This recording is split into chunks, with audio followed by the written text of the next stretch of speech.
కామేశము కరోడ్పతి. ఈ కథను రచించిన వారు గరిమెళ్ల నాగేశ్వరరావు గారు. ఈ కథ జనవరి 2002లో ఆంధ్రభూమిలో ప్రచురితమైంది. కామేశానికి అసలు ఈ మధ్యన రాత్రుళ్ళు బొత్తిగా నిద్ర పట్టడం లేదు. కనీసం పగటిపూట ఆఫీసులోనైనా ఆవులింతలు రావడం లేదు. అలాగని అదేమైనా స్లీపింగ్ డిజార్డరా అంటే ఊహు కానే కాదు. అతనికి పైల్స్ కంప్లైంట్ ఏది లేకపోయినప్పటికీ కూర్చున్న చోట కుదురుగా కూర్చోలేకపోతున్నాడు పాపం. మాటి మాటికి బుర్ర గోక్కుంటూ ఉన్న 4 వెంట్రుకల్ని పీక్కుంటూ తెగ హైరాణ పడిపోతున్నాడు. అలాగని అతని బుర్ర నిండా పేలున్నాయనుకుంటే పొరపాటే. ఆ మాటకొస్తే అతడి బుర్ర అంగారక గ్రహము రెండూ ఒక్కటే. దానిమీద ఎలాంటి జీవరాశుల ఉనికికి తావేలేదు. 3 వైపులా మాత్రం అక్కడక్కడ డై పూసిన జుత్తు ఫెవికాల్తో అతికించినట్టుంది. మధ్యలో భాగమంతా తళతళ మెరుస్తుంటుంది. అందువల్లనే ఏమో పక్కింటి సోషల్ మాస్టర్ ఒకసారి, బాబు కామేశం, నేను క్లాసులో పిల్లలకి ద్వీపకల్పం గురించి చెప్పేటప్పుడు నువ్వొకసారి మా స్కూలుకి రా, నీ తలకాయని చూపిస్తే పిల్లలకి పాఠం బాగా బుర్రకెక్కుతుందంటూ ప్రాధేయపడ్డాడు. చిర్రెత్తుకొచ్చిన కామేశం ఆయన్ని చెడామడా తిట్టి ఆనాటి నుంచి మాటలు కూడా మానేశాడు. నీ బుర్రను చూసినప్పుడల్లా తిరుపతిలో పోయిన నా ఇత్తడి మరచింపు గుర్తొస్తుందిరా అబ్బాయి అన్నందుకు ఎదురింటి బామ్మగారితోటి, మాస్టారు ఒకసారి మీ దువ్వెనిస్తారా అని అడిగినందుకు సినిమా హాల్లో కుర్రాడితోటి, మన అద్దం పగిలిపోయింది గాని మీరు కొంచెం వంగుంటే నా స్టిక్కర్ బొట్టు సరిచేసుకుంటా అన్నప్పుడు భార్య కాంతామణితోనూ తను వచ్చేపోయే దారిలో నిలబడి గోల్డెన్ క్యాప్ అంకుల్ అంటూ ఆట పట్టించే పోకిరి పిల్లలతోటి ఇలా పలుసార్లు అనేక వివాదాలకి వేదికైన అతడి బుర్ర ప్రస్తుతం బాగా వేడెక్కి కోడిగుడ్డులా ఉడికిపోతోంది. ఉపరితలమంతా గోకడం వల్ల చారలు పడింది. దానికో బలమైన కారణమే ఉంది. అది కామేశం కంట్లో కరోడ్పతి ప్రోగ్రాం పడడమే. కామేశానికి చిన్నప్పటి నుంచి తను అత్యంత అదృష్టవంతుడని గట్టి నమ్మకం. లేకపోతే 10వ తరగతి పరీక్ష సరిగ్గా 10 మార్కులతో ఫెయిల్ అయ్యి కుమిలిపోతున్నప్పుడు మంత్రిగారి కొడుకు కోసం కాబోలు సరిగ్గా 11 మార్కుల మోడరేషన్ ఇచ్చారు. మరోసారి న్యూస్ పేపర్ కొనుక్కుందామని తను మధ్యలో దిగిన బస్సు తనను వదిలేసి వెళ్ళిపోయినందుకు తెగ బాధపడుతుంటే ఆ బస్సు కాస్త సరాసరి నదిలోకి దూకి ప్రయాణికులంతా హరీమన్నారని తెలిసినప్పుడు కామేశానికి తన అదృష్టం మీది నమ్మకం అదేదో సిమెంట్ కట్టడం అంత గట్టిగా స్థిరపడిపోయింది. అప్పటినుంచి అతడు కొన్ని లాటరీ టికెట్ లేదు. 10-20 రూపాయల ప్రైజులు తగిలినప్పుడల్లా తన అదృష్టానికి మురిసిపోతూ ప్రైజ్ మనీ కంటే తను టిక్కెట్లకి పెట్టిందే ఎక్కువ అన్న సంగతి మర్చిపోయేవాడు కూడా. లక్కీ డిప్లో వచ్చే కారు కోసం గుట్టలు గుట్టలుగా చీరలు కొనడం, పత్రికల్లో కూపన్లను నింపి పంపించి ఉచిత బహుమతుల కోసం ఎదురు చూడడం కామేశం హాబీలు అయిపోయాయి. ఏ నాటికైనా అదృష్టం కలిసొచ్చి తను కోటీశ్వరుడు కావాలన్నది కామేశం చిరకాల వాంఛ. ఇలాంటి అత్తగాడి ఆశకి కొత్త శ్వాసని పోస్తూ కరోడ్పతి ప్రోగ్రాం కంటపడింది. ఆ రోజు నుంచి అతడి కంటికి కునుకు కరువయ్యింది. రాత్రి 9 అయ్యిందంటే చాలు కామేశం ఇంట్లో కర్ఫ్యూ పెట్టినట్టే ఉంటుంది.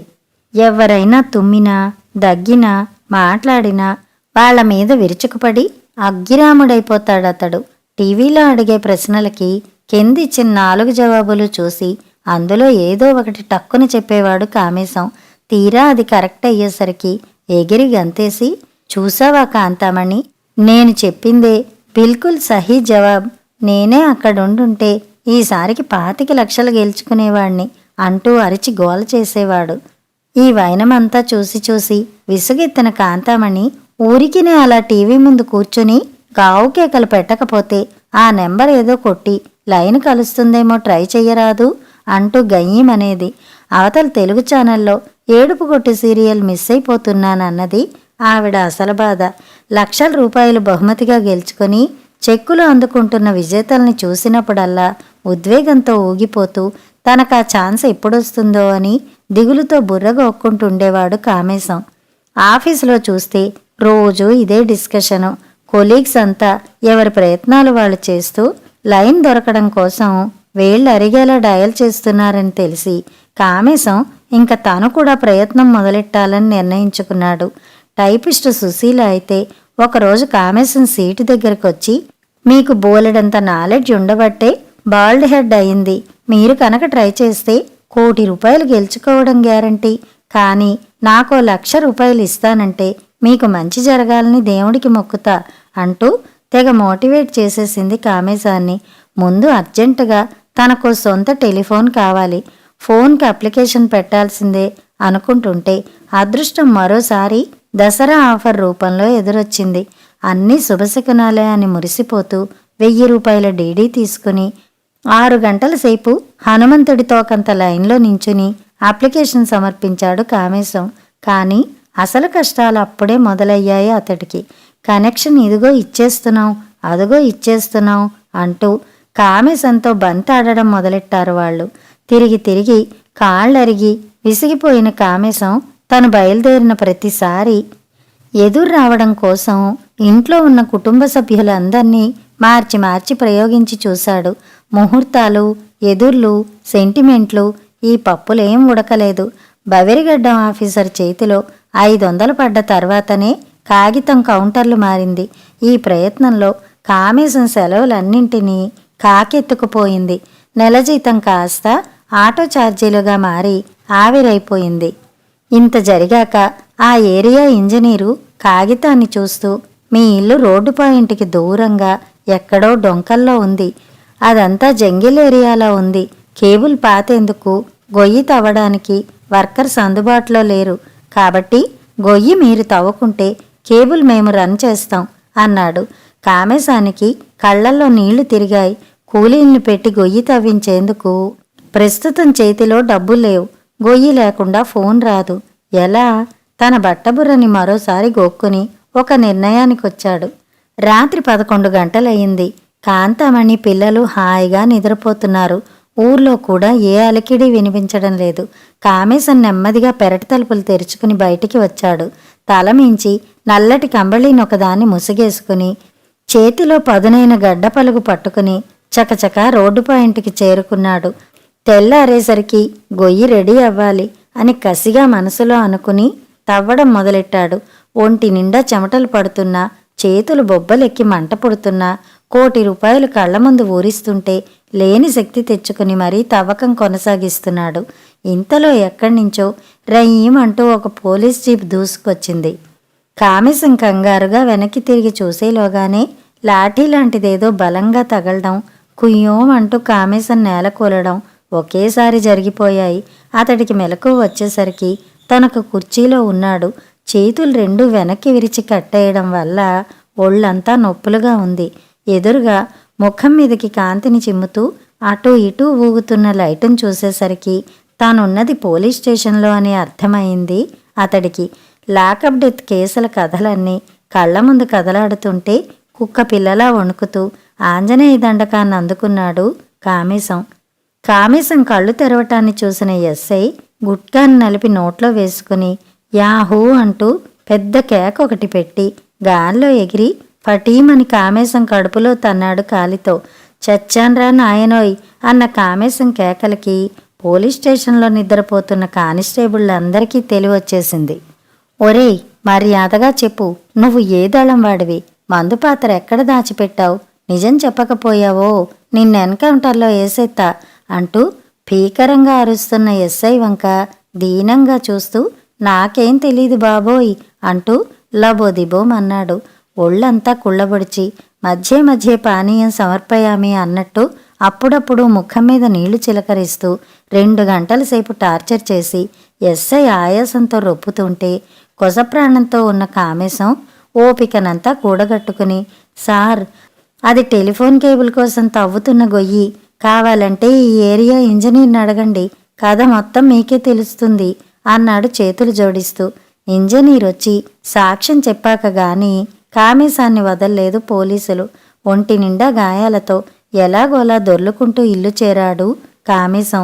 ఏమండోయ్, వీడెవడో మన ఇంట్లోకి దూసుకొచ్చేస్తున్నాడు అంటూ కంగారుగా తన్ను చూసి కేకలు పెడుతున్న కాంతామణికి కథని వివరించి మందులు వాడి తేరుకుని మంచం దిగేసరికి నెల తిరిగిపోయింది. ఇంతలో జాలిపడ్డ ఇంజనీర్ దయవల్ల కాబోలు ఫోను కూడా వచ్చేసింది. టెలిఫోన్ చూసేసరికే కామేశం పోలీస్ దెబ్బల్ని మర్చిపోయాడు. తిరిగి కరోడ్పతి నెంబర్ని డయల్ చేయడం మొదలెట్టాడు. చూపుడు వేలు సగం అరిగేసరికి అనుకోకుండా లైన్ దొరికింది. సరిగ్గా అదృష్టదేవత తలుపు తట్టినట్టు చాలా సులువైన ప్రశ్న వేశారు నిర్వాహకులు. మన దేశ రాజధాని ఏది అంటూ. మరోసారి ఎగిరి గంతేసిన కామేశం ఆ ప్రశ్నకు జవాబు చెప్పాక అవతల నుండి ఎవరిదో కంఠం అభినందనలు చెప్పి తిరిగి 10వ తారీఖున ఫోన్ చేస్తామని చెప్పి నంబర్ తీసుకుంది. ఆ రోజు అడిగే ప్రశ్నలకు కూడా సమాధానాలు కరెక్ట్గా చెప్పేస్తే ఫ్లైట్కి టికెట్స్ రెడీ చేస్తాం అని చెప్పింది. అయితే ఆ రోజు గనక కామేశం ఫోన్ దగ్గర రెడీగా లేకపోయినా, ఫోను పనిచేయకపోయినా ఛాన్స్ మిస్ అయినట్టే అంటూ వార్నింగు ఇచ్చింది. కామేశానికి ఓ పక్క ఆనందం, మరో పక్క టెన్షను. 10వ తారీఖు కోసం ఎదురుచూపుతో బుర్ర వేడెక్కి అట్ల పెనంలా కాలుతోంది. మధ్యలో ఏవేవో ఆలోచనలు. ఒకవేళ తన్ని ప్రోగ్రాంకి పిలిస్తే తనతో పాటు మరొకరిని తీసుకెళ్ళొచ్చు. తనకైతే మంచి వంపు సొంపులతో ఉన్న టైపిస్ట్ సుశీల్ని తీసుకెళ్లాలని ఉంది. కానీ ఆవిడ్ని తీసుకెళ్లడం కాంతామణి చూసిందో అప్పడాల కర్రతో బుర్రని త్యాగరాజ కీర్తన పాడించేస్తుంది. అటు బాసుగాడు చూసినా అసూయతో అండమానికి తోయించేస్తాడు.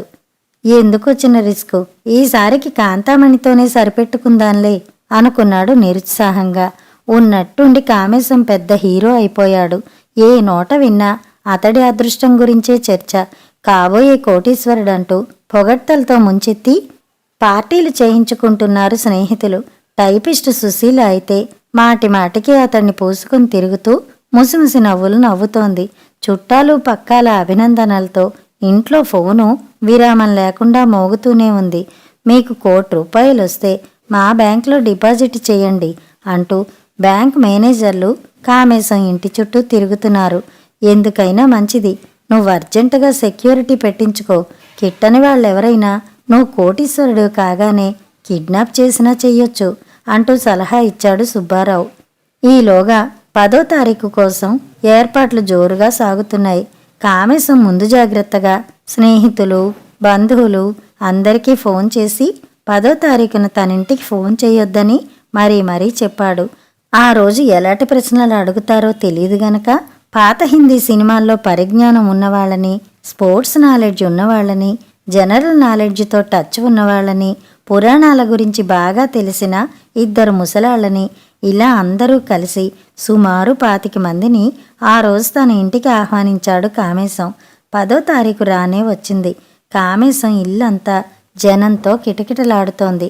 కాఫీలు, టిఫిన్లు, కూల్ డ్రింకులు, భోజనాలు ఇలా సకల సౌకర్యాలు జనానికి అందుతున్నాయి. కామేశం ఫోన్ పక్కనే కూర్చుని తన తలుపు తట్టబోయే అదృష్టదేవత కోసం ఎదురు చూస్తున్నాడు.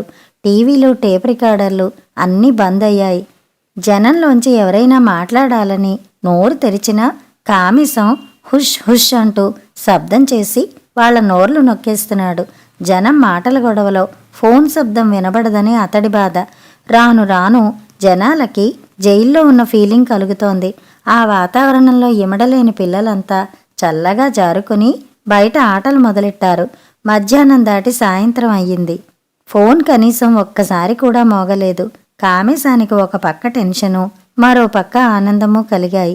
తన మాటను మన్నించి బంధుమిత్రులెవరూ ఫోన్ చెయ్యనందుకు ఆనందంగా ఉంటే తను ఎదురు చూస్తున్న ఫోన్ కాలు ఎంతకీ రానందుకు దిగులుగా ఉంది.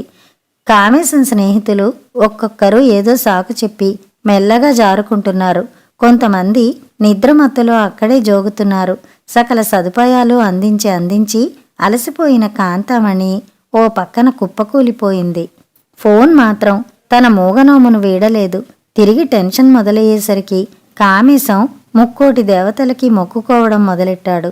ఇంతలో పక్కింటి బావిగాడు చేత్తో నల్లని ఒక వైరు పట్టుకుని లోపలికొచ్చి, అంకుల్, ఈ వైరు మీకు పనికొస్తుందా అని మా మమ్మీ అడగమంది అన్నాడు. ఆ వైరు వంక జాగ్రత్తగా చూసేసరికి కామేశానికి షాక్ కొట్టింది. ఆ వైరు తన టెలిఫోన్దే. ఇదెక్కడ దొరికింది నీకు అన్నాడు పళ్ళు పటపటలాడిస్తూ. అదిగో బయట ఆ గోడకి వెళ్లాడుతుంటే పింకీగాడు నేను కలిసి దీన్ని ఉదయాన్నే పీకేసి ఇప్పటి వరకు ఆడుకున్నాం, దీన్ని ఇంటికి తీసుకుపోదామనుకుంటే మా మమ్మీ మీకేమైనా పనికొస్తుందేమో కనుక్కుని తీసుకోమంది అంకుల్. బావిగాడు చెప్పేవేవి కామేశానికి వినబడ్డం లేదు. ఫోన్ రిసీవర్ ఎత్తి చెవి దగ్గర పెట్టుకుని చూశాడు. డయల్ టోన్ వినబడ్డం లేదు. కామేశం కళ్ళ ముందు నక్షత్రాలు మెరిశాయి. నెత్తిమీద పిడుగులు కురిశాయి. కల ఏదో కరిగిపోతుంటే కాళ్ళు పాతాళంలో కూరుకుపోతున్నాయి. కాఫీలు పట్టుకురండర్రా అంటూ బయటనుంచి ఎవరో అరుస్తున్నారు. కథ సమాప్తం.